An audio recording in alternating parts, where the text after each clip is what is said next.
Hello everyone. This is your card of the day. Check natin ano yung pinaka-energy today or maaaring mangyari or maging guidance para sa inyo. Thank you so much for dropping by. If you're new, I'm Purple Teen. Please don't forget to subscribe, like, follow. Tap na rin po yung bell icon dyan. Pa-like, share, pa-comment na rin po. Yung mga may gusto ng private reading, ito lang po yung official FB page ko. Nakikita nyo naman may blue badge yan. Meta verified po yan. Kaya pag mayroon pong ibang nag-add friend sa inyo, nag-message, hindi po ako yun ha. Dito po kayo mag-i-inquire, kayo po mismo ang mag-PM sa akin. Pwedeng tutugma to, pwedeng hindi, since ito ay collective reading lang naman, general reading. Ito ang nahugot natin. Wow, Ten of Pentacles, this is a card of stability. In career, in love life man yan, in financial, in a relationship. This is also a sign of family.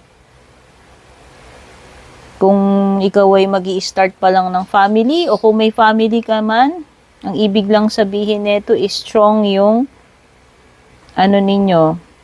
strong yung samahan ng mag-asawa ng pamilya. This is also something na magtatagal pang long term.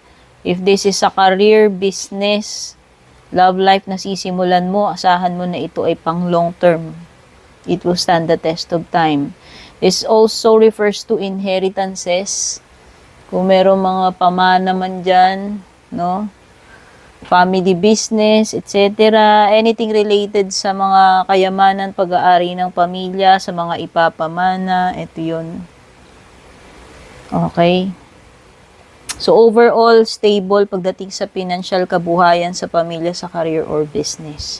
If you're dealing with the person, this is an earth sign, Taurus, Virgo, Capricorn.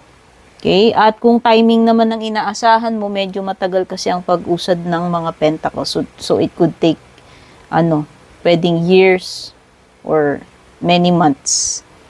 Okay? So, yan yung pinaka-message for you. Thank you so much. At saan makatulong sa'yo itong reading na to. Take care. God bless. Babush.